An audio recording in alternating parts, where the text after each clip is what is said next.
আজানের একামত দেয় বাবা, একামত একামত একামত দেয় না, আকামত দেয়। আকামত মানে হলো আকাম করা, একামত দেয় কি দিয়ে? আল্লাহু আকবার, আল্লাহু আকবার, আশহাদু আল্লা ইল্লাল্লাহ, আশহাদু আল্লা ইল্লাল্লাহ। আমাকে মৌলানা মুজিবুর রহমান যুক্তিবাদীকে গেছি লন্ডন, যে দেই যে মসজিদি একামত দিচ্ছে নামাজের সময় পড়তে গেছি, তো একামত শুনেই টের পাইছি বাঙালি একামত। তো হাইয়ালাল আগে যা কইছে কইছে, হাইয়ালাল ভালা যা কইছে, পরে নামাজের পরে ওরে ধরছি হাইয়ালাল ভালা কইছে, তা শোনা যায় হালার পথ হালা, হালার পথ হালা। পরে ওরে নামাজের পরে ধরছি, তুই কি কলিয়া? কয় যে কথা কই না, যা কই তাই 1 লাখ টাকা বেতন, হালার পথ হালা কই তাই 1 লাখ টাকা বেতন। মাঝে মাঝে একটা ছোট্ট গল্প মনে পড়ে, কয়ে না কয়ে পারি না। হুসাইন আহমদ মাদানী রহমাতুল্লাহ আলাইহি, ওনার স্বভাব ছিল, ওনার যদি কেউ দাওয়াত দিতেন, খাওয়ার দাওয়াত ওনার একারে, তো ওনার সাথে বড় বড় ভালো ভালো আলেম 5-7 জন 10 জন 20 জন সবসময় ঘুরতো, সাথে তারা যাইতো হুজুরের সাথে। হুজুর দাওয়াত খাতে যাচ্ছে, ঘরে যখন খাইতে ঢুকবে সে সময় হুজুরে সব কজনের বাইরে বসাইতে একা একা ঢুকতেন। বাড়ি এলো অনেক সময় লজ্জাবোধ করতেন যে হুজুরের সাথে আসলো, এরা খাবে ডাকাও, ডাকতেন যে হুজুর ডাক দেন, সবাই ডাকতেন। হুজুর কয় না, ওকে ডাকা যাবে না, ডাকলে 2 সমস্যা। এক হলো মহিলারা স্বাভাবিকভাবে বাইরে দাওয়াত পায় না, বাড়ি যেদিন কারণ বসত করে উপলক্ষে রান্না বান্না ভালো হয়, মেহমানদেরকে খাওয়াইয়া যা থাকে তাই তারা খায়, বাইরে দাওয়াত তারা খুব একটা পায় না। এখন তোমাদের বাড়িও সেইভাবে অ্যারেঞ্জ হয়েছে, আমার সাথে হয়তো একজন হয়তো বেশি তুমি রান্না করছো, এই যে 10-12 জন হয়েছে, সব কয়জনের যদি বসায় উঠতো তাগড়া তাগড়া সুরিয়ে খেয়ে ফেলবে না, সাফ করিয়া বিটিকে কবালে আড়ি খাওয়া ছাড়া হবে না রে কিছু। এই জন্যই বিটিকে ক্ষতি করা যাবে না, ও কজন বাইরে থাক, দাওয়াত তো সবার একারে, খেয়াল করেন। আর একটা হলো ওদেরকে যদি এভাবে সাথে সাথে নিয়ে খাওয়াই, ওই কটা সোফা খারাপ হয়ে যাবে, স্বভাব নষ্ট হয়ে যাবে, এভাবে খালি খাওয়ার জন্য ঘুরি বেড়াবে। 3 নম্বর হলো হাদিসের খিলাফ। ক্বালা রাসূলুল্লাহ সাল্লাল্লাহু আলাইহি ওয়াসাল্লাম, মান দাখালা আলা তাআমিন বিগাইরি দাওয়াতিন দাখালা সারিকান ওয়া খারাজা মুগীরান। যদি কোনো ব্যক্তি কোনো বাড়ি বিনা দাওয়াতে খাইতে গেল, যার দাওয়াত আছে সে তো সম্মানী খানা খাবে। কোন ব্যক্তি যদি কোনো বাড়ি বিনা দাওয়াতে খাইতে গেল, ওই লোকটার 2টি উপাধি, দাখালা সারেকান খরাজা মুগিরান, ও ঢোকছে চুরি কইরা, ও বাড়ি চোর হয়ে ঢোকছে, ও খরাজা মুগিরান, ডাকাতি করে বের হইছে, খাইছে জন্মের খাইডে ডাকাতি করছে। আর চোররে তো আর কেউ দাওয়াত দিয়ে নেয় না, ও বিনা দাওয়াতে গেছে চোরের মতো, ও চোর আর ডাকাত। আপনাদের দেশে প্রথা আছে কিনা জানি না, আমাদের গোপালগঞ্জে যথেষ্ট এই প্রথা আছে, যদি বিয়েতে 50 জনের দাওয়াত হয়, 75-80 জন যায়। এদিকে আছে নাকি? হ্যাঁ, এদিক 50 যায়, বেশি যায়। 85 যদি 51 জন যায়, 51 নম্বর যদি কেউ বেশি যায়, ওই 51 নম্বর জন চোর আর ডাকাত, চোর আর ডাকাত, ওরা দাওয়াত দেয় নাই। আর বেদায়তে গুলো গেলে জন্মের গিলা, ওকে গোস্ত মোটে দিয়ে ছাড়া যায় না, আসে যেমন শামুক গেলে ওর খালি গেলে দেয় আর ও বাসে চলে যায়, ডিশ খালি ফেলে দেয়, ডাকাতি করে বের হয়। হুজুর কয়গুলো চোর আর ডাকাত, দাখালা সারেকান খরাজা মুগীরান। 100 কইলে 100 যাবেন, একজনে বেশি যাবেন না। 50 করে 50 যাবেন, একজনে বেশি যাবেন না। মাদানী রহমাতুল্লাহ আলাইহি বলেন, হাদিসে যেহেতু নিষেধ আছে, এই কয়জনের দাওয়াত দেয় না, ওরা চোর হয়ে ঢুকবে, ডাকাতি করে বের হবে, এইটা করতে দেওয়া যাবে না, থাক বাইরে থাক। এই কথা সারা ভারতের ভিতরে প্রসিদ্ধ ছিল যে হুসাইন আহমদ মাদানীর সাথে যারা আসে তাদের দাওয়াত যদি আগে না দেওয়া হয়, হুজুর খাওয়ার সময় তাদেরকে ঢুকতে দেয় না। আমাদের দেশে দেখেন পীর সাহেব, সর্বনয় পীর সাহেব হুজুরের সাথে দেখছি, হুজুরে দাওয়াত দেশে সাথে আনুমানিক 2-4 জনের ব্যবস্থা রাখে। সে জায়গা 3 হাইয়েস্ট বইরে আইছে, শেষে হুজুরই সিট পায় না। এই সাথের এই গুলাবিল এইগুলো ভিতরে ঢুকে জায়গা দখল করে, সিট দখল করে ফেলে, শেষে হুজুরই জায়গা পায় না। এই কটা চোর আর ডাকাত, অত লোককে খাওয়ার সুসদ্দ। মাদানী রহমাতুল্লাহ আলাইহি বলেন, খাইতে দেওয়া যাবে না। এই কথা সারা ভারতের ভিতরে প্রসিদ্ধ হয়ে গেছে। এবার মাদানী রহমাতুল্লাহ আলাইহি একবার জমিদারের বাড়ির মাহফিলি গেছে, জমিদারের বাড়ি তো জমিদারি ব্যবস্থা সুন্দর, এরকম হাজার হাজার মানুষ হয়ে গেছে। এবার জমিদার জানে হুজুরের সাথে 10-12 জন আসছে, কিন্তু ওই 10-12 জনকে তো উনি দাওয়াত দেয় নাই। জমিদার জানতে পারছে যে ওই কয়জনের দাওয়াত যদি আগে হুজুরের কাছে না দেওয়া হয়, খাওয়ার সময় হুজুর একা খাইতে যাবে, ওই আলেম কয়জন বাইরে বসে থাকবে। এই জন্য বয়ান চলাকালে শেষের দিক দিয়ে হুজুরের কানে কানে বলে আসতেছে, হুজুর আপনার সাথে যারা আইছে সব কয়জন কিন্তু আমার বাসায় খাবে, একটু বলিয়ে দিয়েন। হুজুর আচ্ছা ঠিক আছে। বলার সাথে সাথে হুজুর সবাই কিন্তু জমিদার বাড়ি খাওয়ার দাওয়াত, পুরো মাঠ ধরে দাওয়াত দিয়েছে। এখন এই শুনে জমিদার কাঁপতে কাঁপতে এসে হুজুর কাজ ধরছেন কি? হুজুর আমি তো মরিয়ে মাঠে দাওয়াত দিতে করি, আপনার সাথে যে কয়জন আছে? হুজুর কয় যে আমি না আসলে আসতো নাকি, সবই তো আমার সাথে। আমরা বক্তারা না থাকলে আপনারা থাকবেন নাকি? সবাই আমাকে সাথে না। তুমি একটু আগে কইলি একটারে হানা রাখতে কই উঠছো? হুজুর যা আমার হয়ে গেছে ভুল, আমার কার যাই হোক, তা একটু ওয়াজ একটু লম্বা করে দেন, আমি খাবার সাড্ডে বাড়াই ফেলি। এত মানুষের দাওয়াত দিয়েছেন, না খাই কি করে বিদায় দিই? হুজুরকে আমি আর রস লম্বা করতে পারবো না, আমার রস শেষ, তুমি খাবার দাবার যা আছে রেডি করো।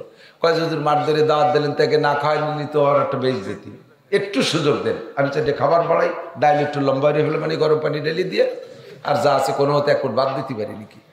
হুজুর বললেন যে না, যা আছে তাই রেডি করে। হুজুর তাহলে কি ইজ্জত বাঁচবে কি রে? কয় যে মিয়া ওই খাওয়ার মানুষ হবে না নে। কয় যে হুজুর বলেন কি, জমিদার বাড়ির খাবার এত সবাই বিরিয়ানি কারা চায় বসে রয়েছে, কাচ্চি বিরিয়ানি, খাসির বিরিয়ানি। কয় যে মিয়া তুমি যা আছে রেডি করো। তো জমিদারে রেডি করতে লাগাই দিয়ে হুজুর বললেন, হ্যাঁ মিয়ারা দাওয়াত পাইছো তো, খাইতে যাবা তো জমিদার বাড়ি? বলে জি হুজুর।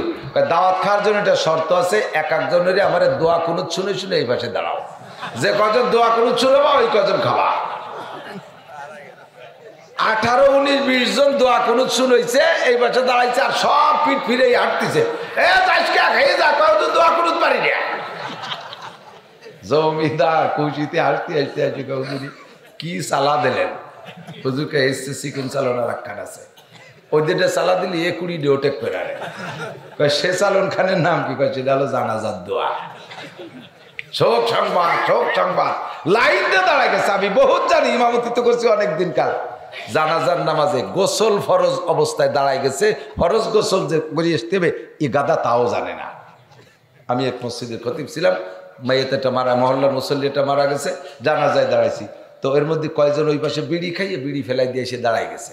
মুসল্লি একজন এসে কয় হুজুরের মধ্যে কয়টা বিড়ি খেয়ে এসে দাঁড়াইছে, ওর জানা মতো বিড়ি খালি অজু ছোটে না, তো এই অজু বানানোর ঘোষণা দেন। তা আমি দাঁড়াই বললাম যে ভাই জানাজার নামাজ পড়তে শরীর পাক লাগবে, অজু লাগবে, পবিত্রতা লাগবে, তো বিনি অজুতে যারা জানাজায় দাঁড়াইছেন তারা অজু করে আসেন। সময় দেওয়া গেল, বললে 7-8 জন অজু বানাতে গেল, 2-3 জন বাড়ি যাই লুঙ্গি নিয়ে নদীতে চলে গেল। তার মানে কি ওকে আরো মারাত্মক বিষয় বাকি রয়ে গেছে। এ কথাটা জানে না যে জানাজা পড়তে ফরজ গোসল আদায় করা লাগে। কি মুসলমান, কি আলেম শিখছো? আল্লাহু আকবার। দোয়া কুনুতের ইন্টারভিউ নিতে পারবেন না, জিন্দেগিটা ধ্বংস করে দিয়েছেন আপনি। আপনার নামাজ পড়ো, নামাজের ভিতরে ওয়াজিব তরক আছে, রেগুলার দোয়া কুনুত জানেন না। ইচ্ছাকৃত ভাবে যদি দোয়া কুনুত না পড়ে তাহলে তার নামাজ আবার দোহরায় পড়তে হবে। আর ভুল ক্রমে যদি দোয়া কুনুত ছুটে যায় সৌসিদা দিলি সারবে। এই জন্য ক্লাসিফিকেশন করে সমস্ত ইলম জানা ফরজ। এর নাম হলো ফরজে আইন। ফরজকে ফরজ হিসেবে বিশ্বাস করা ফরজ। একটু মুখস্থ করেন, এদিক দেখেন। ফরজে ফরজ হিসেবে বিশ্বাস করা ফরজ, শিক্ষা করাও ফরজ, আমল করাও ফরজ। বুঝেন নি? ফরজ যে বিশ্বাস করা ফরজ, শিক্ষা করা ফরজ, আমল করা ফরজ। ওয়াজিব রে শিক্ষা করা ফরজ, বিশ্বাস করা ফরজ, আমল করা ওয়াজিব। বুঝেন নি? ওয়াজিব রে বিশ্বাস করা ফরজ, শিক্ষা করা ফরজ, আমল করা ওয়াজিব। সুন্নাত রে বিশ্বাস করা ফরজ, শিক্ষা করাও ফরজ, আমল করা সুন্নাত। হারাম রে বিশ্বাস করা ফরজ, শিক্ষা করাও ফরজ, হারাম রে বর্জন করাও ফরজ। মাকরুহে তাহরিমি বিশ্বাস করা ফরজ, শিক্ষা করাও ফরজ, বর্জন করা ওয়াজিব। বর্জন করা মাকরুহে তাহরিমি।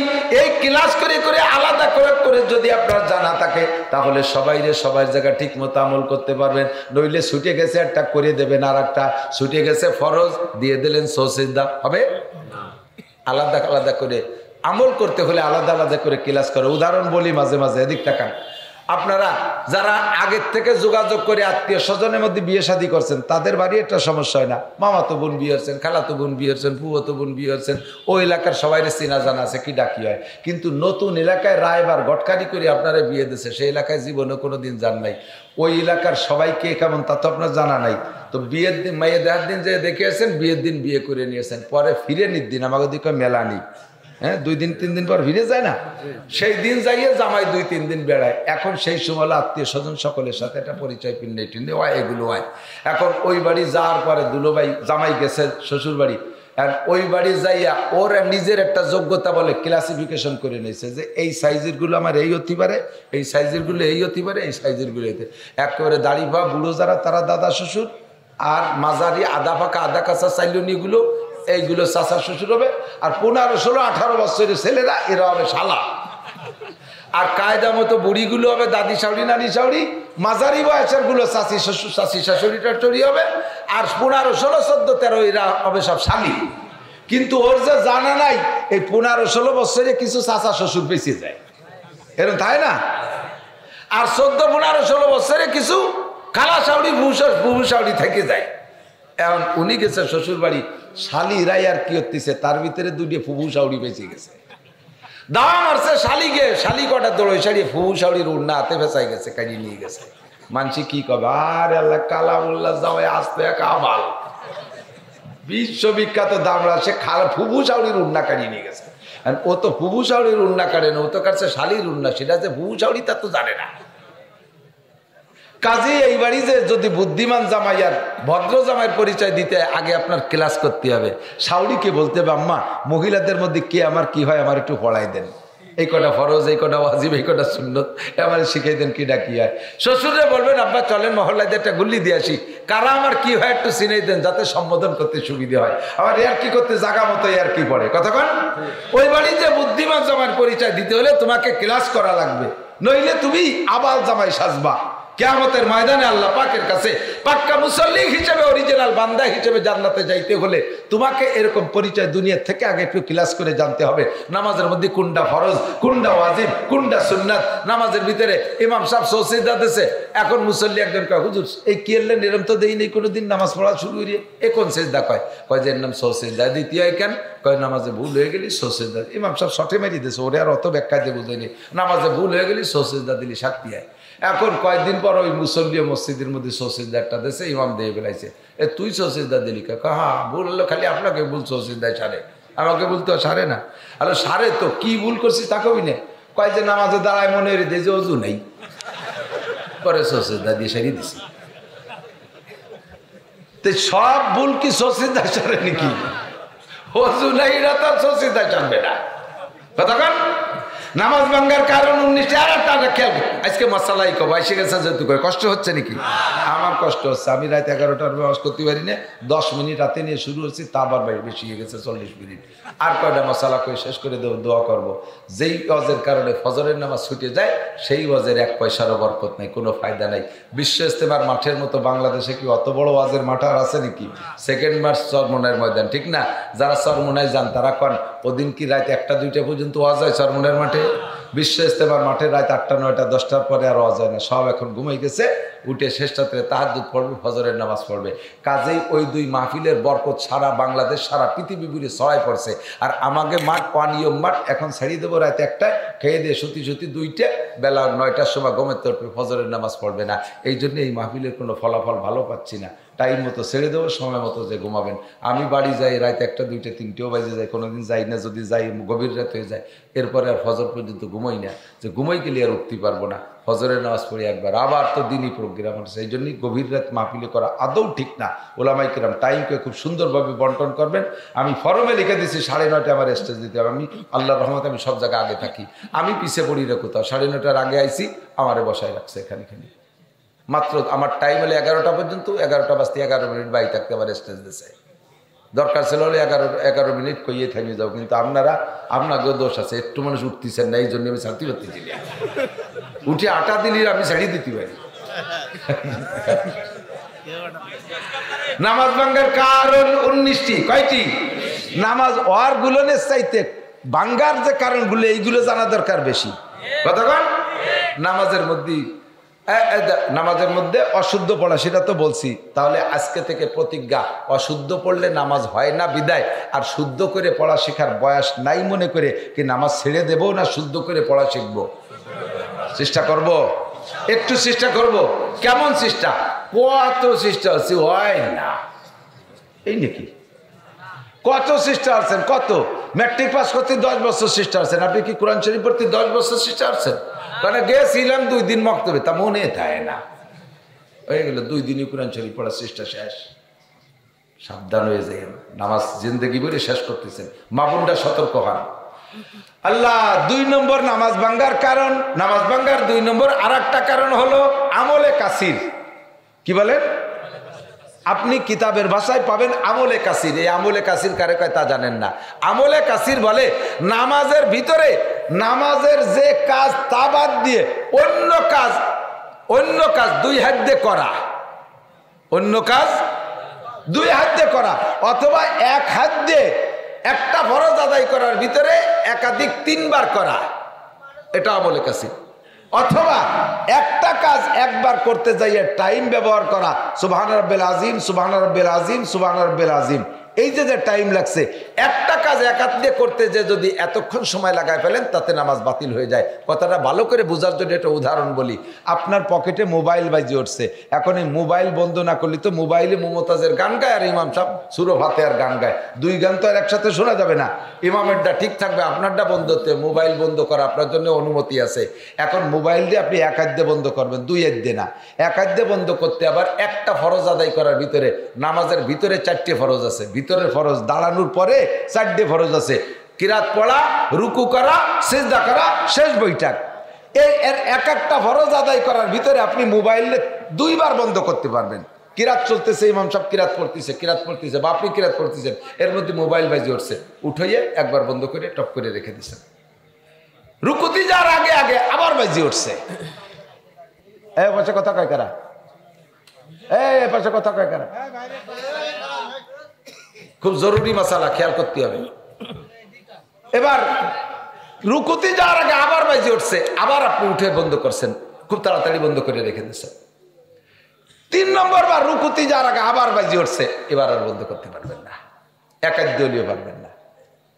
যদি 3 নম্বর বার আবার বন্ধ করেন তাহলে নামাজ একাদ্যে কাজ কারণে নামাজ ছুটে গেছে, এটাকে আমলে কাসির।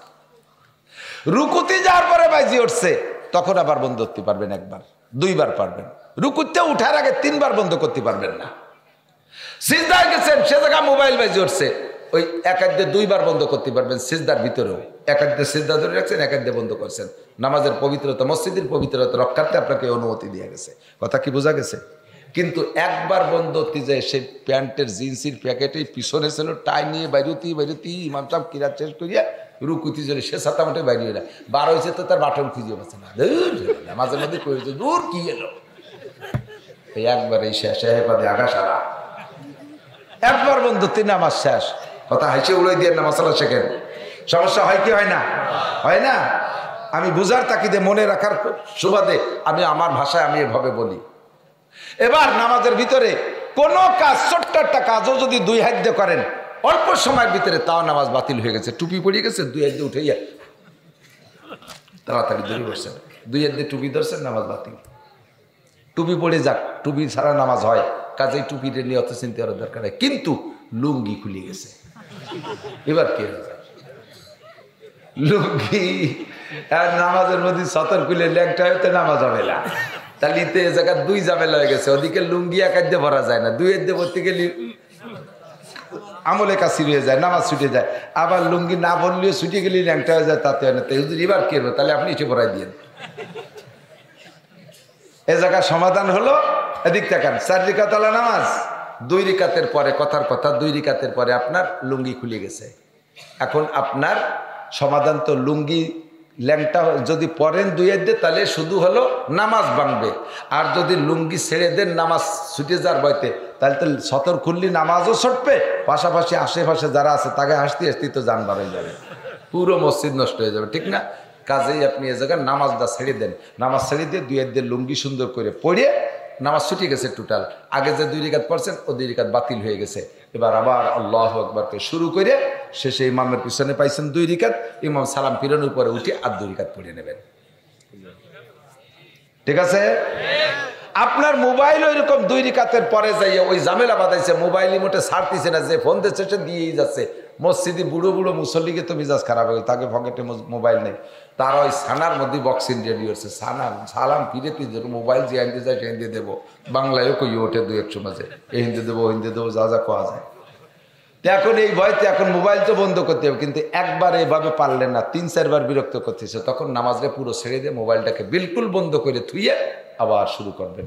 আগে যে 2 রাকাত চলে গেছে ও 2 রাকাত বাদ, সালাম ফিরানোর পরে বাকি 2 রাকাত আবার পড়িয়ে নেবেন। ঠিক আছে? এই মাসালাগুলো না জানা থাকার কারণে হাজার হাজার নামাজ নষ্ট করে ফেলতেছেন। এর একটা মাসালার দাম লক্ষ লক্ষ বছর রাতভর ওয়াজ করার চাইতে বেশি দামি। ঠিক কিনা? মাজলিসু ফিকিন খায়রুম মিন ইবাদাতি 60 সানা। মহিলা নামাজে দাঁড়াইছে, গরমকাল সুন্দর করে বাঁধতেছেন যে দাঁড়াইছে, ফ্যান চালাই দিয়ে, ফ্যানের বাতাসে এবার উড়তি উড়তি উড়তি উড়তি উন্না মাথাতে নামায় ফেলাইছে। ঘরের মধ্যে কেউ নাই, উনি একা একা নামাজ পড়তেছে। আপনার ঘরের ভিতরে কেউ নাই, এই বাহিরের কেউ দেখতেছে না, এতে পুরুষের চোখের পর্দা হয়েছে। কিন্তু নামাজের জন্য যে আপনার সতর ঢাকা ফরজ, এটা মাথার চুলের আগা থেকে পায়ের তালু পর্যন্ত ঢেকে রাখা ফরজ। আপনার মাথার চুল ঝুলাই দিয়েছেন, এই চুলের লম্বা চুলের অর্ধেক চুলের অঙ্গ, এই চুলের অর্ধেকের বেশি যদি আপনার ওড়নার বাহিরে যাইয়া 3 তসবিহ পরিমাণ টাইম খোলা থাকে, সুবহান রাব্বিল আযীম, সুবহান রাব্বিল আযীম, সুবহান রাব্বিল আযীম, এর নাম হলো 3 তসবিহ। এতটুক টাইম যদি কাপড়ের বাহিরে চুলের অর্ধেক বেরোয় থাকে, তাহলে আপনার নামাজ বাতিল। নামাজ ছেড়ে দিয়ে আবার চুলকে সুন্দর করে গুছাই গেছে দিয়ে ঘুমটা দিয়ে আবার নামাজ শুরু করবেন। পুরুষরা নামাজে দাঁড়াইছেন, এদিক প্যান্ট পরছেন আর গেঞ্জি পরছেন, প্যান্ট গেঞ্জির যুগ চলছে তো, শার্ট মার তো বিরায় আম্মা বাদ হয়ে গেছে। প্যান্ট আর গেঞ্জি দাঁড়ানো থাকা অবস্থায় মোটামুটি 70 টাকা থাকে, সমান সমান আছে, বা একটু গেঞ্জি প্যান্টের উপর দিয়ে উঠে গেছে। যখন রুকুতে যাবেন টান খাইয়ে গেঞ্জিটা এদিক চলে আসছে, প্যান্টটা নিচের দিক চলে যায়, ফাঁসার 2 গিরিয়ে বার হয়ে যায়, পিছন দিয়ে এতখানি বার হয়ে সাদা হকা ভক দেখা যাচ্ছে। এই যে আপনাকে এই পাশে কোন দিক কুষ্টিতে আসতেছিলাম, আর মনে হয় যে এই সে এই খাজুরা রোড কোন দিক, এই পাশে না, এই খাজুরা রোড দিয়ে কোন মসজিদে যেন নামাজ পড়তে ঢুকতেছি, যে ঢুকবো এর ভিতরে ছোট একটু একটা সিমলা, ও কয় যে হুজুর যাইয়েন না নামাজ পড়তে, মসজিদে ঢুকেন না। আমি কা ঢুকবো না, কি হয়েছে?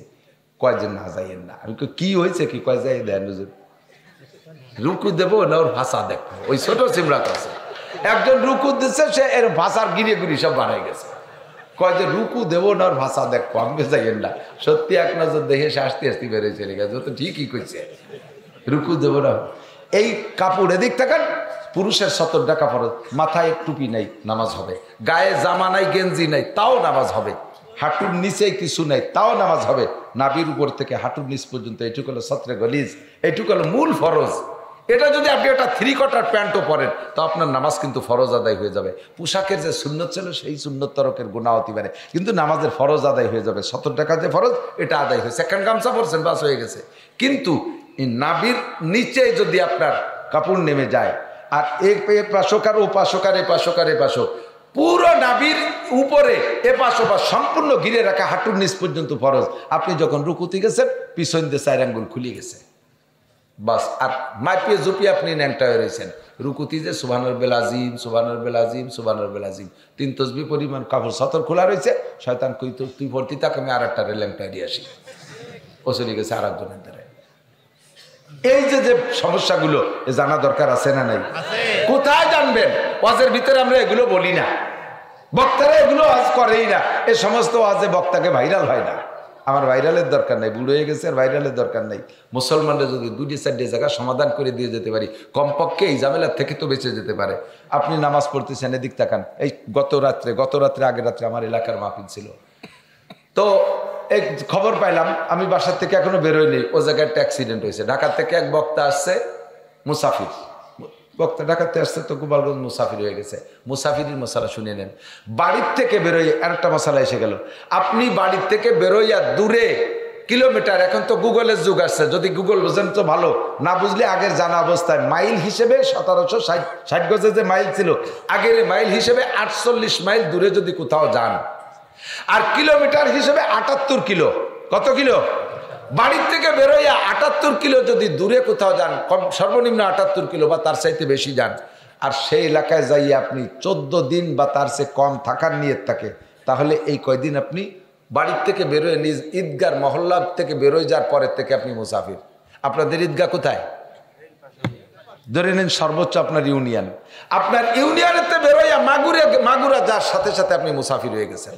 বলবেন যে আমি তো এখন 48 মাইল আসিনি, ওই 48 মাইলের নিয়ত করে বেরোয় গেছেন, মাগুরা যাই আপনি মুসাফির। ওখানে যে আপনি জোহরের নামাজ 4 রাকাত পড়তে পারবেন না, 2 রাকাত ইচ্ছাকৃত যদি পড়েন তাহলে নামাজ পুরো বাতিল। আর যদি ভুলে 4 রাকাত হয়ে গেছে, মনে পড়ছে, সিজদা দিলি 2 রাকাত নফল, 2 রাকাত ফরজের খাতায় জমা হবে। কথা কি বোঝা গেছে? বোঝা গেছে? যদি আপনি ওই জায়গায় যেখানে যাইতেছেন 48 মাইলের দূরে, 15 সগীরা কবিরা কোনো গুনাহ নাই। এমনকি বেতের নামাজের ব্যাপারও অনেকের রায় যে সফরে গেলে বেতেরও নফলের মধ্যে চলে যায়। কারণ কি, ফরজ যেহেতু, ফরজ তো বেতেরের আগে, সেই ফরজ যেহেতু 2 রাকাত বাদ হয়ে গেছে, ওয়াজিব তো তার সেকেন্ড ক্লাস, সেও সাথে সাথে বাদ হয়ে যায়। আপনাকে সুযোগ দেওয়া হয়েছে, কেন নামাজ ছাড়বেন? বল কেন ছাড়বেন? আল্লাহ কত সহজ করে দিয়েছে। এবার আসেন, এই জায়গায় আরো কতগুলো মাসালা বলবো নাকি? বলবো? এ ঝামেলায় পড়েন কি পড়েন না? পড়েন। এবার আপনি 15 দিনের নিয়ত করে গেছেন, যাইয়েই ওই জায়গায় বসার পরে 15 দিন নিয়ত করে গেছেন যেখানে 15 দিন থাকবো, বাস আপনি 4 রাকাত পড়তে হবে, আপনি 4 রাকাত পড়বেন। কারণ বছর যদি আবার 2-3 দিন থাকি আবার চলে আসেন, যে 3-4 দিন পরে আবার প্রোগ্রাম হচ্ছে না, থাকা হবে না, বাড়ি চলে যাব, বাস ওই 4 দিন যে কয়দিন রয়েছেন আপনি, ওই কয়দিন 4 রাকাত পড়ছেন, কিন্তু 4র্থ দিন আপনি বাড়ির দিকে রওনা দিয়েছেন। এখন আপনি বাড়ি আসার রাস্তায় মুসাফির, রাস্তায় মুসাফির। হ্যাঁ, বাড়ি আসার নিয়ত করে বেড়াইছেন 4র্থ দিন। খুব ক্রিটিক্যাল, একটু খেয়াল করতে হবে। মনে হয় আমার অপ্রয়োজনীয় কথা করছি নাকি তা আল্লাহ জানে, কি দেখে আসছেন বুঝতে পারতেছি না। 4 দিনের দিন আপনি নিয়ত করছেন বাড়ি যাব, এই নিয়ত করে রওনাও দিয়েছেন, ফিরে আবার ব্যাক করছেন, যাবো না, না যাবো না, আজ যাবো না, কাল যাবো, আজ যাবো না। এই কাল কাল করতে করতে যদি ভরে বছরও ওই জায়গায় থাকেন, তবু আপনি মুসাফির 2 রাকাত। বুঝতে পারি নাই মনে হয়? কাল কাল করে আপনি বছর ভরে রয়েছেন, না আজ যাবো না, কাল যাবো, কাল যাবো না, বসে যাবো, আগামী শুক্রবারে যাবো, এই করতে করতে সারা বছরও যদি সেখানে থাকেন, আপনি মুসাফির। এই জায়গায় আপনি ইচ্ছাকৃতভাবে 4 রাকাত নামাজ ফরজ পড়লে আদায়ই হবে না। ইমাম সাহেব ঢাকা থেকে আসছে বক্তা, আইসা উনি 4 রাকাত ফরজ পড়াই দিছে, ইমামতি করছে উনি, স্থানীয় মুসল্লিরা পিছনে 4 রাকাত পড়িয়ে সুন্নত পড়ছে, বেতেরও পড়ছে। এরপরে একটু দোয়া মোনা শুরু হয়ে যায়। আমারে ফোন দিয়েছে, হুজুর ঘটনা তাই ঘটছে, কি করতে হবে? আবার পড়তে হবে। আবার পড়বে যখন রেডি হয়েছে, এর মধ্যে আমি আবার চলে গেছি সে কাজে, দেখি যে ওনটা নামাজ শুরু করছে, পড়তেছে। নামাজ পড়িয়ে ফরজ 4 রাকাত স্থানীয় ইমাম দিয়ে পড়াইছে, ফরজ পড়িয়ে এবার মুসল্লিরা শুধু ফরজ পড়ে বেরোয় চলে যাচ্ছে। আমি কি ব্যাপার, ফরজ পড়ে বেরোয় যাচ্ছেন কে? বাকি নামাজ পড়বেন না?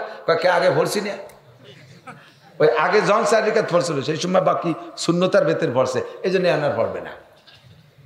এদিক তাকান। এরকম কারণে যদি একটু খোলাসা মশালা বলে দিই, আপনার যে যে নামাজের আগে, যে যে নামাজের ফরজ নামাজের আগে সুন্নতে মুআক্কাদা আছে, যেমন জোহরে 4 রাকাত, ফজরে 2 রাকাত, এই 4 রাকাত 2 রাকাত পড়া হয়ে গেছে, সমস্যা ধরা পড়ছে ফরজ নামাজে, বাস ফরজ নামাজে দোহরায় পড়লে হবে, আগের সুন্নত পড়া লাগবে না।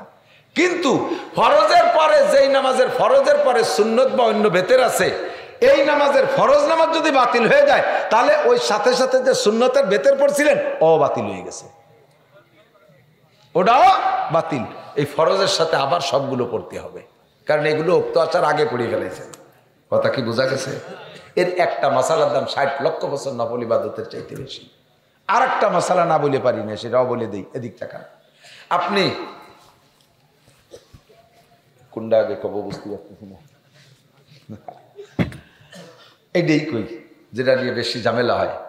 আপনি নামাজ পড়তেছেন, একা একাই পড়তেছেন, নামাজ পড়তে পড়তে শেষ বইটাকে দোয়া মাসুরা দুরূদ শরীফ সব পড়া হয়ে গেছে। এখন নিজের নামাজ তো একা একা বসে রয়েছেন, সালাম একটু পরেই ফিরে দোয়া মাসুরা পড়িয়ে বসে রয়েছেন, সালাম একটু পরেই ফিরে, আর তো কেউ পিছনে ঝামেলা নাই, কেউ তোর বিরক্ত হতেছে না। দোয়া মাসুরা করে চুপ করে খানিক বসে থেকে খানিক পরে আসসালামু আলাইকুম রহমতুল্লাহ, আসসালামু আলাইকুম। আপনি যদি এই সময় দোয়া মাসুরা শেষ হয়ে যাওয়ার পরে 3 তসবিহ পরিমাণ অনর্থক বসে থাকেন ইচ্ছাকৃতভাবে, যে একটু পরেই সালাম ফিরেই, তাহলে আপনার ওয়াজিব তরকটা ইচ্ছাকৃতভাবে হয়েছে, এই নামাজকে আবার পড়তে হবে। আর যদি আপনার না জানা চোখে সালাম ফিরেছি কি ফিরেই নেই, এই সন্দেহের ভিতরে যদি টাইম বেড়ে যায়, তাহলে কমপক্ষে সিজদা ওয়াজিব হয়ে গেছে। সিজদা দিয়ে নামাজ সারতে হবে। অনেক জায়গায় ইমামরা ছোট ছোট যদি ইমাম হয়, পিছনে যদি বড় আলেম উলামা দাঁড়ায়, দেখা গেল ইমাম সাহেবের দোয়া মাসুরা পড়া হয়ে গেছে, পিছনে হুজুররা এখনো দুরূদ শরীফ পড়তেছে, জোরে জোরে। একটু বুড়ো হয়ে গেলে তো একটু ফসফস শব্দ হয়। ইমাম সাহেব জানলা আমার দিকে গফুরুর রহিম হয়ে গেল, ওনার দিকে বারাক্তা। কারণ যদি এত তাড়াতাড়ি সালাম ফিরে দেয়, মুরব্বী নামারে দমক দিল, চুপ করে বসে রয়েছে।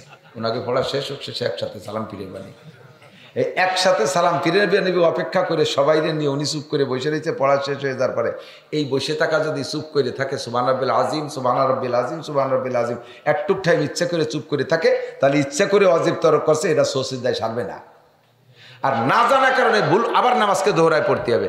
আর যদি না জানা ভুল কারণে সালাম ফিরাই করতে করতে যদি দেরি হয়ে যায়, তাহলে আবার সিজদা দিয়ে সেই নামাজকে কমপ্লিট করতে হবে। নইলে সমস্ত মুসল্লির নামাজ ইমাম সাহেব তোমার গাড়ি উঠছে। এখন বলবেন যে আমাকে তো পড়া হয়নি, ইমাম সাহেবের পড়া গেছে, তো আমরা কি করবো? আপনার যদি আত্তাহিয়াতু যেটা এইটা পড়তে যদি বাকি থাকে, তাহলে ইমাম সাহেব সালাম ফিরে দেওয়ার পরও আপনি আত্তাহিয়াতুকে পুরো পড়ে দোয়া দুরুদ বাদ দিয়ে আত্তাহিয়াতু পড়িয়ে সালাম ফিরেবেন।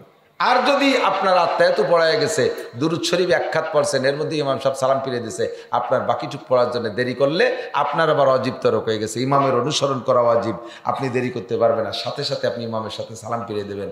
বলতেও পারবেন না হুজুর অত তাড়াতাড়ি পড়েন কে। এমনি পরে এক সময় বলতে পারতেন যে হুজুর আমরা তো বুড়ো হয়ে গেছি, আমাকে স্বরে কম, তেল তেলে না, একটু খসখসি হয়ে গেছে, একটু সময় দিয়ে নিজে তাহলে ডকানি উঠানি কলি, এভাবে বলতে পারেন, দমক দিয়ে বলতে পারবেন না। কথা কি বুঝে আসছে? খুব সতর্ক।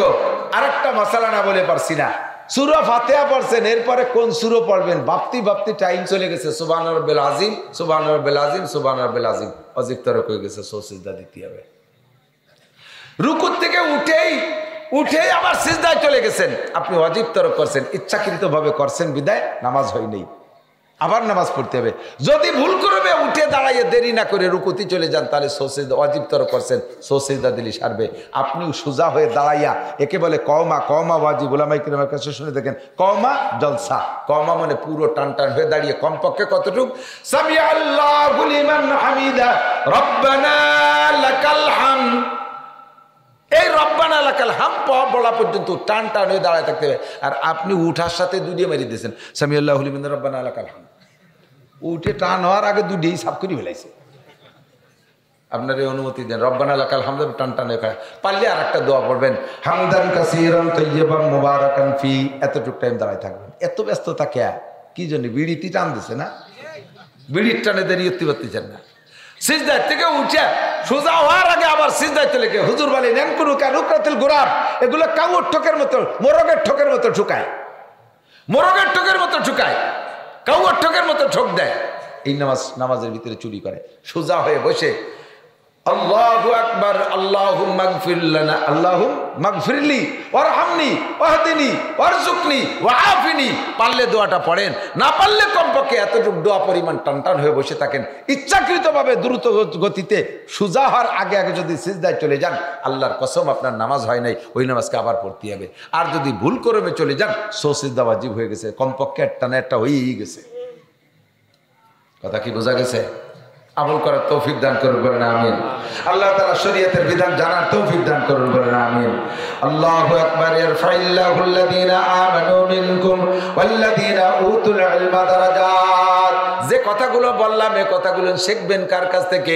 জীবন ভরে 3 চিল্লা 14 চিল্লা দিলে কিতাবের থেকে এই কথাগুলো খুঁজে বের করতে পারবেন না। শোনা কথা আপনি সহিভাবে পৌঁছাইতে পারবেন না। এজন্য আল্লাহ পাক বলেন, কুল আতিউল্লাহ ওয়া আতিউর রাসূল, হে নবী উম্মতরে বলে দেন আল্লাহর হুকুমের অনুসরণ করো। কার হুকুমের অনুসরণ?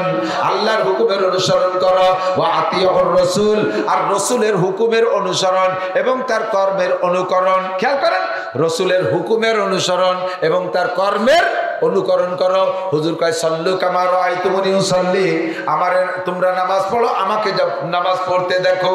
ওয়া উলিল আমরি মিনকুম, এবার আল্লাহ পাক বলেন তোমাদের মধ্যে বিশেষজ্ঞ আলেম ওলামা যারা আছে তাদের অনুসরণ অনুকরণ করবা। জিন্দেগিতে কোন গায়ের আলেমের অনুসরণ অনুকরণ করলে ধোঁকায় পড়ে যাবা, সহি ইসলাম শিখতে পারবা না। সঠিক ইসলাম শিখতে হলে যোগ্য বিজ্ঞ আলেমের অনুসরণ অনুকরণ করো। আপনারা আমরা সাধারণ পাবলিক, আলেম হওয়ার সময় আমাদের আমাদের নাই, আমাদের আলেম হওয়া আল্লাহ চায়ও না। আমাদের দৈনন্দিন ইবাদতের জন্য যতটুকু মাসালা লাগে এতটুকু মাসালা আমার জন্য শিক্ষা করা ফরজ। সামনে আসতেছে রমজান মাস, এদিক তাকান। তারাবির নামাজ কয় রাকাত? জোর হলো না? 8 রাকাত। 8 রাকাত কয় রাকাত? যদি কেউ 8 রাকাতের দাওয়াত দিতে আসে তার সাথে আপনি ঝগড়া হইলেন না, ওরে আমার কাছে পাঠাই দিন। ওসমান গনি মুসাফরি চেয়ারম্যান সাহেবের কাছে পাঠাই দেবেন। হুজুরের আগে 8 রাকাত পড়া যায়, তারপরে আমাকে গ্রামে ঢুইস। কথা বল। মূর্খকে যেতে পারো, পাবলিকের যেতে পারো, আলেমের কাছে আয়। আলেমরে পড়া, আমার আগে তারাবির নামাজ 8 রাকাত পড়া, তাহলে তোর অত মেহনত করা লাগবে না। মাগুরার সমস্ত মানুষ আমার ভক্ত, হাজার হাজার মানুষ যে কোনো জায়গায় বসি, আমি ডাকি বলে দেবো মেয়াদ দিন ভুল কইছি, এখন থেকে তারাবির নামাজ 8 রাকাত। এমনি তো মানুষ কোম্পালি খুশি, আর যদি আমি কয়ে দেয় তাহলে তো খুশিতে 8 রাকাত পড়বে। তোর ওই দাঁড়ে দাঁড়ে কুনা কানা সিফা সাবার নদী ঘুষ ঘুষ করা লাগবে না। আমার আগে পড়াই দে, আমার কাছে পাঠাই দেবেন, উসমান গনির কাছে পাঠাই দেবেন, পারবেন না ইনশাআল্লাহ? তারাবির নামাজ কয় রাকাত? যদি তারাবি 20 রাকাতই হয় আর তুমি পড়ছো 8 রাকাত, তাহলে কিয়ামতে 12 রাকাত কি দিয়ে বুঝ দেবা? আর যদি তারাবি অরিজিনালি 8 রাকাত হয়, আমি পড়ছি কয় রাকাত? 20 রাকাত, তাহলে 8 রাকাত জমা দেওয়ার পরে আমার ব্যাগের মধ্যে থেকে গেল কয় রাকাত? 12 রাকাত। এই 12 রাকাত দিয়ে আমি অন্য কাজ করতে পারবো। আছে অন্য কাজের ব্যবস্থা আছে, সেটা হলো জিন্দেগিতে বহুত ফরজ নামাজ কাজা হয়েছে না, নামাজের পরিশোধ টাকায় দিয়ে হবে না, নামাজের পরিশোধ রোজায় দিয়ে হবে না, নামাজের পরিশোধ কোরআন তিলাওয়াত দিয়ে হবে না, নামাজের পরিশোধ নামাজ দিয়েই হতে হবে। আমার ফান্ডে যদি নফল নামাজ থাকে, এই নামাজ দিয়ে আল্লাহ তাআলা কাজা নামাজের সমস্ত গ্যাপ গর্ত বন্ধ করে দেবে। কাজে আমার হাতে 2-4 রাকাত বেশি পড়া থাক। আর যদি 20 রাকাতই হয়, তাহলে 20 রাকাত পড়ছি, মাশাআল্লাহ সমান সমান হয়ে গেছে। যদি 8 রাকাত হয়, তাহলে আমার ফান্ডে 12 রাকাত থেকে যাচ্ছে, আমি দিয়ে কাজা নামাজের গর্তগুলো বন্ধ করতে পারবো।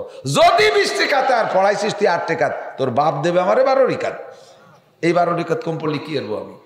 ও জায়গা ভিক্ষে খয়রাত করলি আব্বার কাছে গেলেও দেবে না, শুনছেন না? ইয়াউমা ইয়াফিরুল মারউ মিন আখিহি, ভাই ভাই থেকে পলাবে। ওয়া উম্মিহি ওয়া আবি, সন্তানে মা বলে, মাতে সন্তান বলে পরিচয় দেবে না, বাপের সন্তান পরিচয় দেবে না। কাজেই তোমার 12 রাকাতের খয়রাত কেউ তো পূরণ করবে না, এই ভিক্ষা কেউ দেবে না, আমারটা আমার পড়ে যেতে হবে। রমজান মাসে রোজা রাইখা পেস্ট বিরাজ দিয়ে দিনের বেলা দাঁত মাজলে রোজা নষ্ট হয়ে যায়, গুল ব্যবহার করলে রোজা নষ্ট হয়ে যায় দিনের বেলা, কোনো অবস্থায় এগুলো ব্যবহার করবেন না। গিবত শিকায়ত গল্প আজে বাজে পচা দরবার করলে রোজা নষ্ট হয়ে যায়।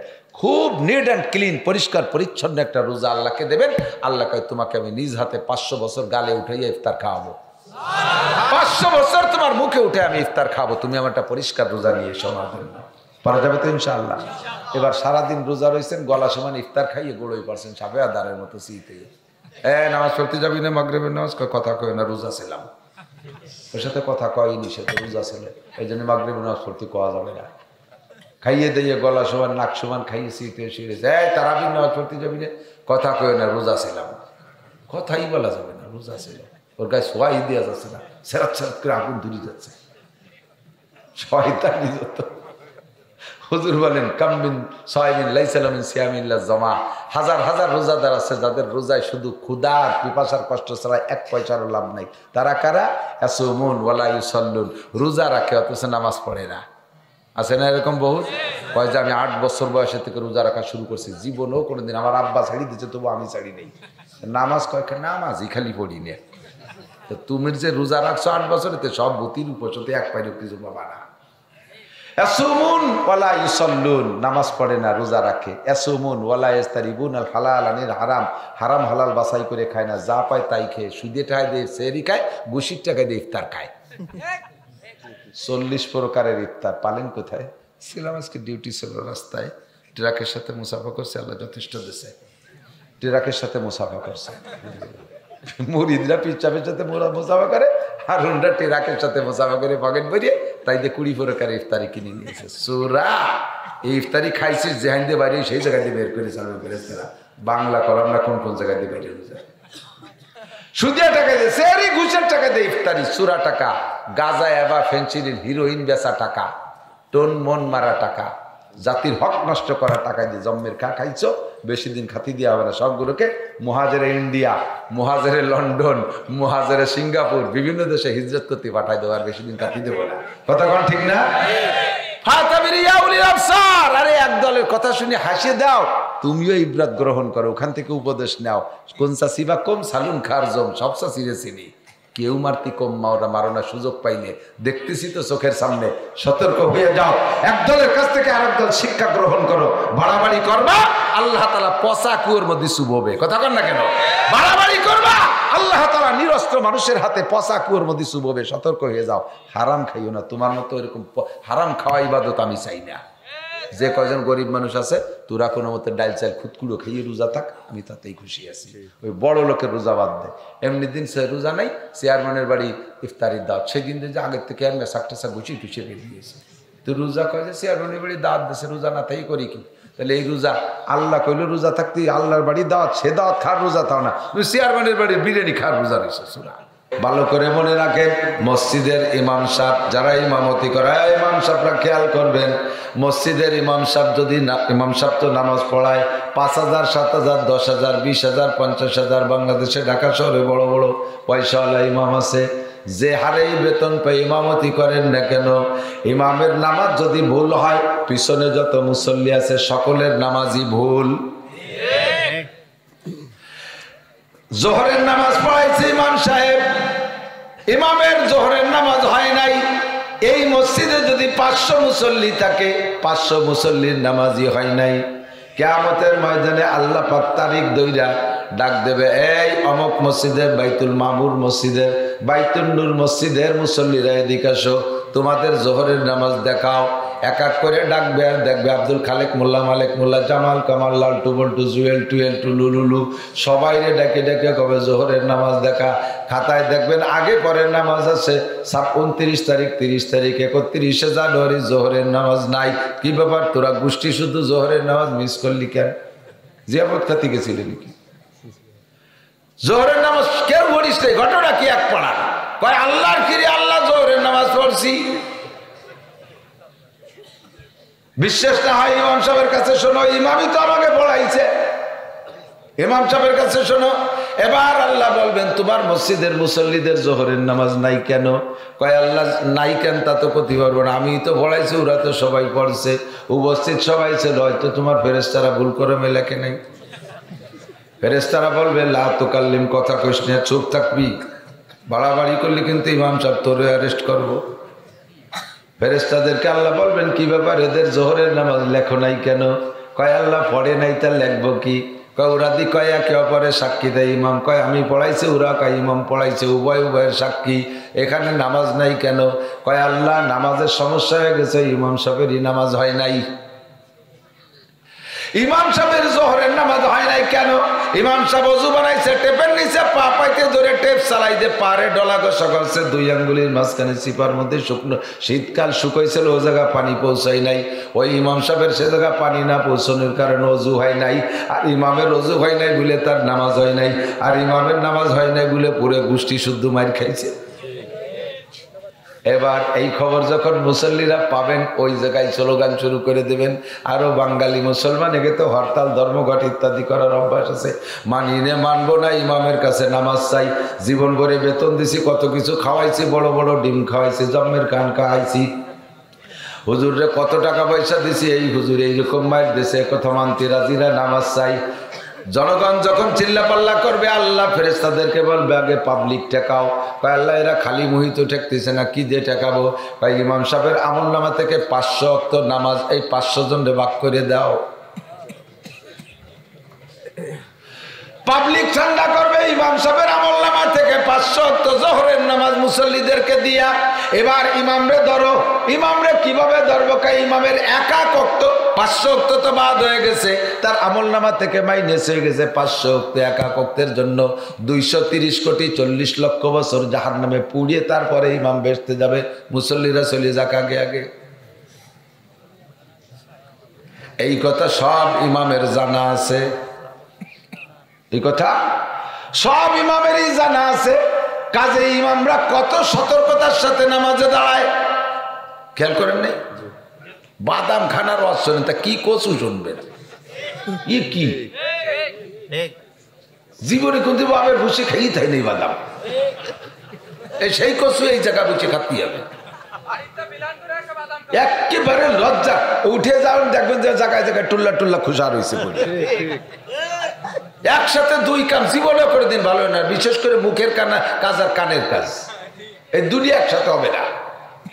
এই জায়গায় খালি খালি বলছে না যে বউ নিয়ে শুয়ে থাকলে কাজে লাগবে আর কি কও, কই মারাত্মক একটা করে বেলে দিয়েছিল।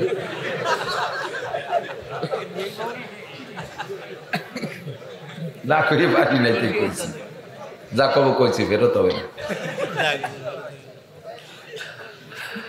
আল্লাহু আকবার। আমার দিক তাকান, কি বলছি কন্ত? ইমাম সাহেব জানে এত বড় বোঝা আমার কাছে, তাহলে ইমাম কত সতর্কতার সাথে নামাজে দাঁড়ায়।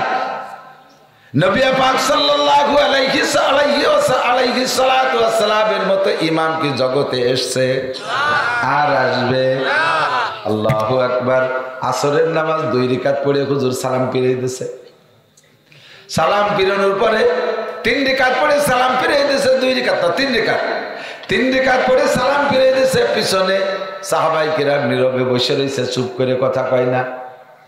কিছুদিন আগে আসরের নামাজের ভিতরে 2 রাকাত পড়ছে, বাইতুল মুকাদ্দাসের দিকে ফিরে 2 রাকাত হওয়ার পরে জিবরাইল কয় ফাওয়াল্লি ওয়াজহাকা শাতরাল মসজিদিল হারাম।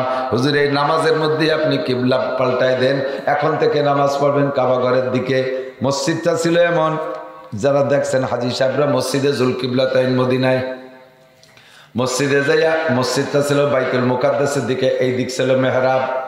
এই মুসল্লিরা সব পিছন দিয়ে যখন কইছে কিবলার দিকে ফেরেন, কিবলা হলো এই দিক, কিবলা পিছনের দিক।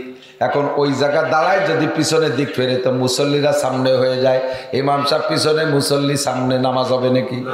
কি করলেন? জিবরাইল হুজুরকে ধরে মাঝখান দিয়ে নেই সামনে, এই পিছনের দিকে দিয়ে কিবলার দিক ফিরে দিয়েছে। মুসল্লিরা যার যার হুজুরের সাথে সাথে কিবলা ফিরে এনেছে। 4 রাকাতের ভিতরে 2 রাকাত হওয়ার পরে কিবলা পাল্টা এনেছে। আজকে আবার কয়েকদিন পরে যাইয়া 3 রাকাতে সালাম ফিরিয়ে দিছে। সাহাবায়ে কেরাম চুপ করে বসে রয়েছে। না জানি হয়তো জিবরাইল নামাজের মধ্যে হুজুরকে শিখাই দিয়েছে, এখন থেকে আসরের নামাজ 3 রাকাত, মাগরিব যেমন 3 রাকাত, আসরের এরকম 3 রাকাত। এই ভয়তে সাহাবায়ে কেরাম না কথা না বলে চুপ করে বসে রয়েছে। ইতিমধ্যে এক সাহাবার উপাধি হলো জুলিয়াদাইন। ওই সাহাবার হাত একটু তুলনামূলক লম্বা বেশি, জুলিয়াদাইন মানে লম্বা হাতওয়ালা।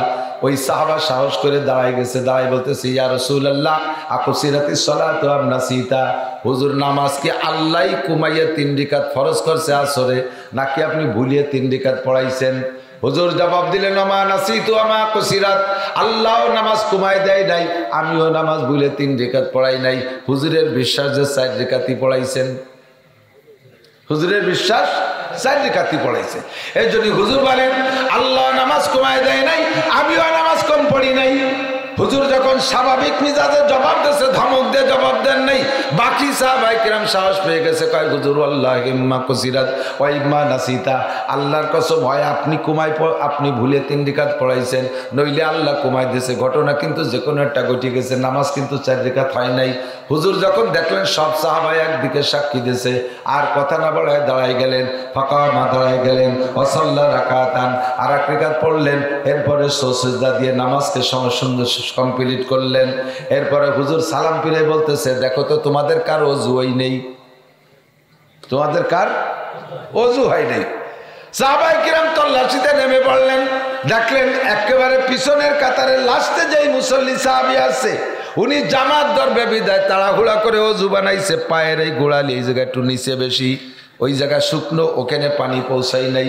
ওই জায়গা টের তো পাওয়া যায়, একটু আগে ধুইছে যদিও শুকোই যায়, আর মোটেই পানি পৌঁছাই নাই। 2টা জায়গা দেখলে কিন্তু পাশাপাশি চিনা যায়। ওই লোকটারে ধরে নিয়েছে, কয় হুজুর এর ওযু হয় নাই। হুজুর হাদিস বললেন ওয়াইলুল আকাব, ওয়াইলুল আকাব, ওই ওকে কয় ওয়াইলুল আকাব। আকিবুন মানে পায়ের গোড়ালি, পায়ের গোড়ালিতে মুসল্লিদেরকে জাহান্নামে পৌঁছায় দেয়। ওযু বানানোর সময় বেশিরভাগ পায়ের গোড়ালি শুকনো থেকে যায়, ওই জায়গা বেখেয়ালে পানি পৌঁছয় না। ওই লোকটার না ওই ওয়াইলের দিকে টানতেছে, তাকে ধ্বংসের দিকে টানতেছে তার পায়ের গোড়ালিতে, অর্থাৎ তার ওযু হয় নাই পায়ের গোড়ালির কারণে, আর ওযু না হলেও তো সে ওয়াইল দুজকে যাবে। এবার হুজুর বললেন ওই লোকটার ওযু না হওয়ার কারণে আমার নামাজের মধ্যে ভুল হয়ে গেছে, ওই লোকটার ওযু না হওয়ার কারণে আমার নামাজের মধ্যে ভুল হয়েছে, মুসল্লিদের নামাজের ত্রুটি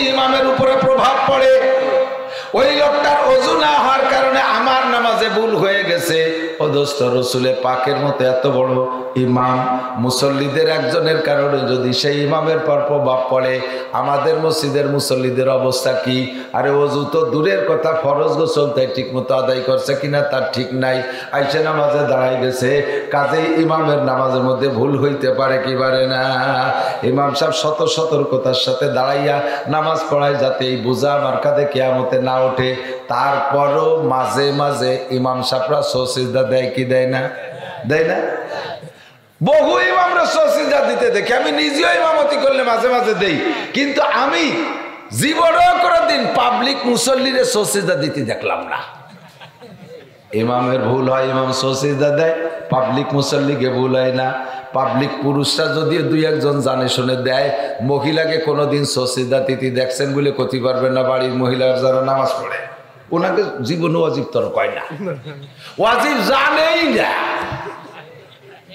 কি ছুটলি নামাজ সজদা দিতে আবার কি ছুটলি নামাজ বাতিল হয়ে যায়, এই মাসালাই জানে না। এজন্য নবী পাক বলেন তালাবুল ইলমে ফরিদাতুন আলা কুল্লি মুসলিমিন ওয়া মুসলিমাত, দ্বীনি ইলম শিক্ষা করা প্রত্যেকটা মুসলমান নরনারীর উপরে ফরজ। বাবারে নামাজ ভাঙ্গার কারণ 19টা, একটু বলেন কয়টা? একটু বলেন কয়টা? এক নম্বরটা জানেন আপনারা, না জানলে ওই ছোট জানাজা পড়েনি পাল্টি ওরা জানে। নামাজ ভাঙ্গার কারণ 19টা, ভাঙ্গা আগে বোঝেন। যেই কারণে নামাজ বাতিল হইয়া যায়, আর বাতিল হওয়ার সমস্যাটা বুঝে নেন। বাতিল মানে আপনি এক ওয়াক্ত নামাজ মোটেই না পড়লো, যেই বিচার যে পরিমাণ জাহান্নাম, নামাজ পড়ছেন একটা কারণে নামাজ বাতিল হয়ে গেছে, তাতেও আপনাকে সেই পরিমাণ জাহান্নাম। এক ওয়াক্ত ঈশার নামাজ পড়েন নাই, তাতে আপনাকে 230 কোটি 40 লক্ষ বছর জাহান্নাম পোড়া লাগবে, জাহান্নামে পোড়া লাগবে। আর ঈশার নামাজ পড়েছেন একটা কারণে, একটা ফরজ ছুটে যার কারণে আপনার নামাজ বাতিল হয়ে গেছে, আপনাকে 230 কোটি 40 লক্ষ বছর জাহান্নামে পোড়া লাগবে। এর নাম হলো নামাজ বাতিল হওয়া। আর বাতিল হওয়ার ফলাফল এরকম। এবার নামাজ বাতিল হয়, নামাজ নষ্ট হয় 19টা কারণে। আবার খেয়াল করে না, নামাজ বাতিল হয় 19 কারণে। এই কঠিন শীতের রাত্রে অজু বানান, গোসল করেন, অজু বানান, গোসল করেন, কত কষ্ট করে আপনি নামাজ আদায় করেছেন, এই নামাজ বাতিল হয় 19 কারণে। তার ভিতরে 1 নম্বর কারণ হলো নামাজে কিরাত অশুদ্ধ পড়া। নারী বলেন আর পুরুষ বলেন, প্রত্যেকটা মানুষ যারা নামাজ পড়েন কিরাত অশুদ্ধ পড়ছে যারা, তাদের নামাজ হয় না। আল্লাহর কসম দিয়ে বলি, কোরআন শরীফ থাকলে আমি ধরে বলতে পারতাম, আল্লাহর কসম তার কোরআন ছুঁয়ে বলতে পারি, যাদের কিরাত অশুদ্ধ তাদের নামাজ হচ্ছেই না। যাদের কিরাত অশুদ্ধ তাদের নামাজ হচ্ছেই না। তাহলে বলবেন যে তো আসছে না, যদি না হয় তাহলে ফরলামই নিয়ে বাদ দিলাম না। বলিও যে দোজক, আর বলিও যদি সেই দোজক, তাহলে বলিয়ে লাভ কি? খালি খালি দুনিয়ার ঠান্ডা ভোগ করবো কে? হজরের সময় শুয়ে থেকে কম্বল মুড়ি দিয়ে থাকেন, তাতে আমার কি? আল্লাহর কি? দুলাই খাবেন আপনি? পিঠি সালা বাঁধতে দেন, পাছায় পাছায় তেল মাখায় দেন, যাতে বাড়ি স্লিপ করে চলে যায়। ফেরেশতাদের বাড়ি স্লিপ করে না, জায়গা মতো লাগবে, একেবারে টান টান বাড়ি খাইতে হবে। আগুনের লাঠির বাড়ি খাবা মুসলমান, জাহান্নামের আগুনে পড়বা। দুনিয়ার সব কিছু পারো, কেন তুমি কোরআন পড়তে পারো না? আরে মমতাজের কণ্ঠে গান গাও, বিজয় সরকারের কণ্ঠে তুমি বিজয় সরকারের কবি গান গাও। এই পৃথিবী ভাজকোষ ঠিক আছে, গাড়ি জাকি ঠিক আছে, কোন জায়গা কোন সময় যাই দিতে সব মিল আছে বুড়ো। এই পৃথিবী যেমনই আছে তেমনই পড়ে রবে। এই যে গেলে আইডি যাই, এবার হলো সামনের দিক। সুন্দর এই পৃথিবী ছেড়ে একদিন চলে যেতে হবে। কুটি কুটি জাকি দেয়, জাকিও ঠিক আছে, কণ্ঠ ঠিক আছে। বিজয় সরকারের গান শিখলা, মমতাজের গান শিখলা, মনির খান আলমগীরের গান তার কণ্ঠ মিলাইয়া গাওয়া শিখলা। আরে ইংলিশে গান গাওয়া শিখছো, উর্দু হিন্দি গান গাওয়া শিখলা, ইংরেজদের কণ্ঠে ইংরেজি বলা শিখলা, কত কঠিন কঠিন অঙ্ক তুমি করা শিখলা। মুহাম্মাদি কণ্ঠে কোরআন শরীফ পড়া কেন শিখলা না? আয়েশার কণ্ঠে কেন মহিলা কোরআন শরীফ পড়া শিখলা না? আবু বকর সিদ্দিকের কণ্ঠে পুরুষ কেন কোরআন শরীফ পড়া শিখলা না? আল্লাহর কোরআন হলো সব ভাষার মধ্যে, কোরআনে আরবি ভাষা তিলাওয়াতের দিক দিয়ে সহজ, আরবি ভাষাকে শেখা সহজ। আমার আল্লাহ বলেন, আলহামদুলিল্লাহিল্লাযী আনজালা আলা আবদিহিল কিতাবা ওয়া লাম ইয়াজআল লাহু ইওয়াজা। আমি আমার বান্দার উপরে কোরআন শরীফ নাযিল করেছি, যেই কোরআনের ভিতরে কোনো বক্রতা নাই, ওর মধ্যে কোনো গুজামিল নাই, মাত্র 29টি অক্ষর। অন্য সব ভাষার চাইতেও অক্ষর কম, মাত্র 29টি অক্ষর কোরআন শরীফে। আর এই 29টি অক্ষর যা লেখবে তাই পড়তে হয়, লেখবেও যা পড়তেও হয়। তাই অন্য ভাষা আছে লেখে একটা পড়ে আর একটা। কতক্ষণ মাঝে মাঝে কই সিএ ইসে এল কে সল কে, তাই হবে না? লেখে সিএ ইসে এল কে, এল এ ল উচ্চারণে আমরা জানি। আবার ভর্তি যে কয় শখ, তাই শখ কবিতা সে এল গেল কো। সিএ ইস এ কে চক অথবা সিএ ইস ও কে চক, এল লেখবা কে? লেখছো এল পড়ো চক, পড়ো চক। এমওটিএইসিআর মতিয়ার, মতিয়ার নাকি কি হবে?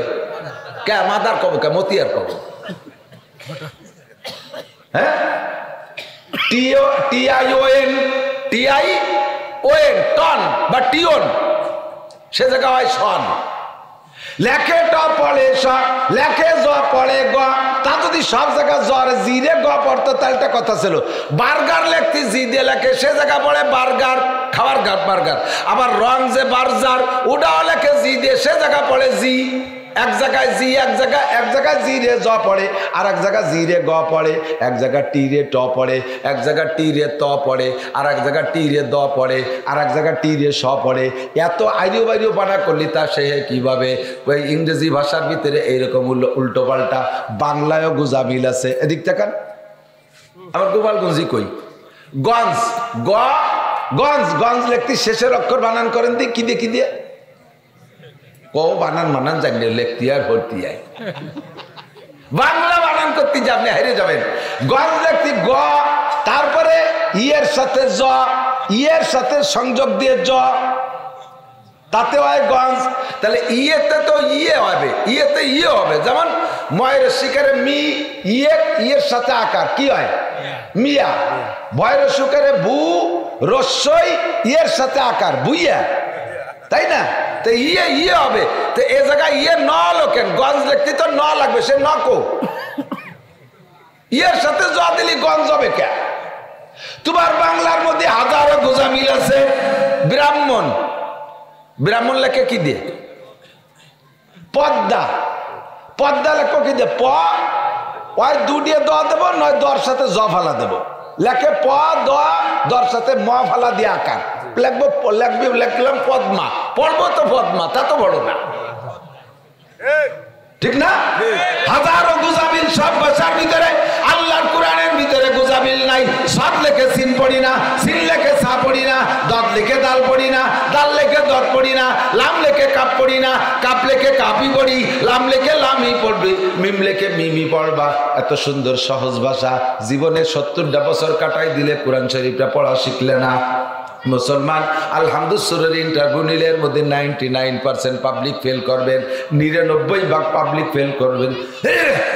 আল্লাহর কোরআন শরীফ সূরা ফাতিহাটা শুদ্ধ করে পড়া শেখেন না। বিশ্ববিখ্যাত আলেম বাংলাদেশের সন্তান, বলেন আলহামদুলিল্লাহ। হযরত মাওলানা আহমদ শফি সাহেব ইন্দা হলেন এই ব্যাপক এলেমের অধিকারী। ইন্দাই হযরত মাওলানা। এরকম বড় বড় আলেম তৈরি করে রাখা ফরজে কিফায়া। আর প্রত্যেকের দৈনন্দিন চলতে ফিরতে যে এলেম লাগে, অজুর ফরজ 4টি, অজুর সুন্নাত 10টি, অজু ভাঙ্গার কারণ 7টি, তারপরে 4টে কলেমা, সূরা ফাতিহা সহ কমপক্ষে 4টে সূরা মুখস্থ রাখা, আত্তাহিয়াতু পড়া, দোয়া মাসুরা পড়া, দুরূদ শরীফ পড়া, দোয়া কুনুত পড়া। এই নামাজের যে মাসালা আছে, নামাজ ভাঙ্গার কারণ, নামাজে 13টা ফরজ, 14টা ওয়াজিব, 28 সকলের জন্য ফরজে আইন। শুদ্ধ করে কোরআন শরীফ পড়া শিক্ষা করা ফরজে আইন, এনি ম্যান এভরিবডি, প্রত্যেকটা মানুষের জন্য ফরজ। তো শরীয়তের করণীয় বিষয়গুলো কয়েক ভাগে ভাগ, তার ভিতরে 1 নম্বরে ফরজ, ফরজ 2 প্রকার, আইন আর কিফায়া। 2 নম্বরে ওয়াজিব, ওয়াজিব আর ফরজ খুব কাছাকাছি, খেয়াল করেন, ওয়াজিব আর ফরজ খুব কাছাকাছি। ওয়াজিব জায়গা বিশেষ, নামাজের মধ্যে 1 ধরনের ওয়াজিব, হজের মধ্যে আরেক ধরনের ওয়াজিব। এক এক জায়গায় এক এক এবার এক এক হুকুম ওয়াজিব। তো নামাজের মধ্যে যে ওয়াজিবগুলো তরক হয়, এই ওয়াজিব নামাজের মধ্যেই কিছু দিয়ে কোনো আলাদা একটা কাজ দিয়ে তার সমাধান করে নেওয়া যায়। আর হজের মধ্যে যে ওয়াজিব আছে এইগুলো যদি তরক হয় তাহলে তা সমাধানের একটা ব্যবস্থা আছে, কিন্তু ফরজ তরক হয়ে গেলে ওই ইবাদতকে সম্পূর্ণ দোহরাইতে হয়। বুঝতে পারি নেই আমি। নামাজের 13 ফরজের একটা ফরজ যদি ছুটে যায় তাহলে বাকি 12টা ফরজ যত সুন্দর করে আদায় করেন ও নামাজ হবে না, নামাজকে আবার দোহরাইতে হবে। হজের যে ফরজগুলো আছে একটা ফরজ যদি ছুটে যায় তাহলে হজকে আবার নতুন করে করতে হবে। নামাজের মধ্যে ওয়াজিব যদি ছুটে যায় তাহলে নামাজের শেষ বইটাকে সিজদা দিলেই এই সমাধান হয়ে যাবে। হজের ভিতরে যদি ওয়াজিব তরক হয়ে যায় তাহলে একটা কুরবানি করে দিলে সেই ওয়াজিবটার সমাধান হয়ে যায়। ফরজ আর ওয়াজিব খুব কাছাকাছি, খুব পিঠে চিনতে বড় কঠিন। জায়গায় জায়গায় এক জায়গায় ঢুকে গেছে ফরজ আর ওয়াজিব। যেমন নামাজের ভিতরে কিরাত পড়া ফরজ, নামাজের মধ্যে কিরাত পড়া ফরজ, আর সূরা ফাতিহা পড়া ওয়াজিব। সূরা ফাতিহা পড়া ওয়াজিব। এখন সূরা ফাতিহা কি কোরআন শরীফের আয়াত কিনা? আয়াত না। তাহলে সূরা ফাতিহা পড়লে কিরাত পড়া যে ফরজ তাও আদায় হয়ে গেছে, আবার সূরা ফাতিহা আলাদা করে পড়া তাও আদায় হয়ে গেছে, সেটা হলো ওয়াজিব। তাহলে এক সূরা ফাতিহার ভিতরে ফরজও ঢুকছে ওয়াজিবও ঢুকছে। এবার তাহলে কি আর কিরাত পড়া লাগবে না? আর একটা কিরাত পড়া ওয়াজিব, সাথে আর একটা কিরাত পড়া ওয়াজিব। তো সেই কিরাতটা যদি কারণবশত ছুটে যায়, আপনি শুধু সূরা ফাতিহা পড়ে রুকুতে যান, ওই ওয়াজিবের সমাধান হবে শেষে আপনি সিজদা দিলি। আবার আপনি কিরাত পড়ছেন সূরা ফাতিহা পড়েন নাই, তাহলে কিরাত পড়ার যে ফরজ এইটা আদায় হয়েছে, সূরা ফাতিহা পড়া যে ওয়াজিব ছিল সেই ওয়াজিব বাদ গেছে, যার কারণে আপনার ওই ওয়াজিব তরকের কারণে শেষে সিজদা দিলি সারবে।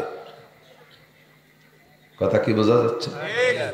সারা রাত আমি কিসসা কাহিনী দিয়ে যত ওয়াজ করবো, সুর দিয়ে, গজল দিয়ে, গান দিয়ে, তাতে 1 লক্ষ বছর পর্যন্ত ওয়াজ করলে যেই নেকি হবে, এই যে একটা মাসালা শিখলেন এর দাম তার চেয়ে বেশি। এজন্য হুজুর বলেন মাজলিসু ফিকহিন খায়রুম মিন ইবাদাতি 60 সানা। মাসআলা মাসাইল শিখার মজলিসের দাম আল্লাহর কাছে 60 বছর নফল নামাজ ও রোজার চাইতে বেশি। এখানে 60 মানে 60 না, আমি বলছি কিন্তু লক্ষ, আর হুজুর বলছেন 60। এ জায়গায় 60 মানে 60 না, এজন্য আমি লক্ষ বলছি। অনেক সময় অনেক সংখ্যা আছে সমাজে ব্যবহার হয়, ওই সংখ্যার দ্বারা ওই নির্দিষ্ট সংখ্যা বোঝানোর উদ্দেশ্য না। আমাদের পরিভাষায় আছে, এদিকটা কেন একবারই মেহমান আসার কথা 5 জন, কয়জন মেহমান আসছে? 10 জন। কাচারিতি বসাই দিয়া এবার ঘরে গেছেন থালবাটি আনতি, একবার ঘরে যান একবার কাছারিতি যান, একবার ঘরে যান একবার কাছারিতি যান। বউ কয় যে আটা আটি আর থালবাটি নেও। কয় যে আরে কি নেবো, 14-20 মানুষ হয়েছে। কয় 20? 14-20তে কয়জন হয়? 190 জন নাকি 80 জন? 180 জন। তা ওই জায়গায় আসছে হলো 5 জনের জায়গায় 10 জন, তাতে 14-20 দিয়ে 180। 180 হবে নাকি?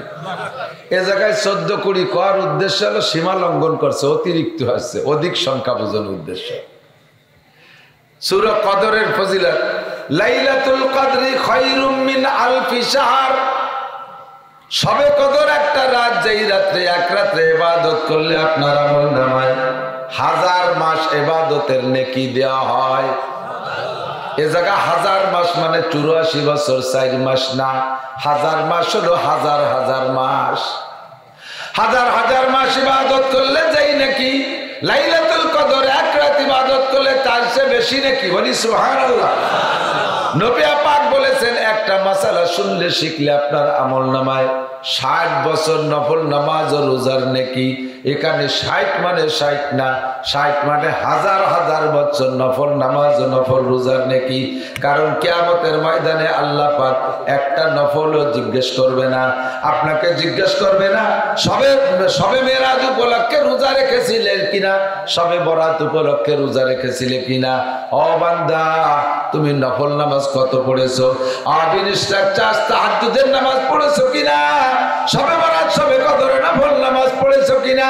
জিন্দেগিতে কিয়ামতের ময়দানে নফল ইবাদত সম্পর্কে জিজ্ঞাসা করা হবে না, কিয়ামতের ময়দানে জিজ্ঞাসা করা হবে ফরজ আর ওয়াজিব আর সুন্নাত সম্পর্কে। কাজী লক্ষ বছর যদি হায়াত পান, লক্ষ বছর নফল ইবাদত করলে যেই নাকি ফজরের 2 রাকাত ফরজ নামাজ টাইম মতো পড়লে তার চেয়ে কোটি কোটি গুণ বেশি নাকি। আর ফরজ নামাজকে সহি করার জন্য যেই মাসালা লাগে, তার একটা মাসালা যদি আপনার না জানা থাকে, হতে পারে সারা জীবন ভরে যত ফরজ নামাজ পড়ছেন সবগুলো বাতিল হয়ে গেছে, কিয়ামতের ময়দানে ধরা খাবেন। কাজেই এমন একটা মাসালা শোনার কারণে আপনার জীবনের বাকি ফরজ নামাজের যে ভুলটা ছিল ওই ভুলগুলো আর কোনোদিন হবে না। এইরকম একটা মাসালার দাম লক্ষ লক্ষ বছর নফল ইবাদতের চাইতে বেশি। খেয়াল করেন নাই ভালো হইলে? নামাজে 13টা ফরজ আছে, একটা ফরজ যদি ভুল করে ছুটে যায়, মনে ওঠার পরে আবার ওই ফরজ নামাজকে দোহরায় পড়তে হবে। নামাজের মধ্যেও যদি মনে পড়ে নামাজ ছেড়ে দিয়ে আবার নতুন করে পড়তে হবে। আর নামাজের মধ্যে যদি ওয়াজিব তরক হইয়া যায়, নামাজ থাকতে থাকতে সালাম ফিরানোর আগে যদি মনে পড়ে, তাহলে শেষ বইটাকে সিজদা দিলি সেই ওয়াজিব যতটুক ক্ষতি হয়েছে ওয়াজিব তরকে ওই ক্ষতির সমাধান হইয়া যাইবে। এক নামাজের ভিতরে 3টে 4টে 5টা ওয়াজিব যদি ছুটে যায়, তাহলে একটা সিজদাই একবারে সিজদাই যথেষ্ট হবে। এবার আপনার তো এই সমাধানটা জানতে হবে।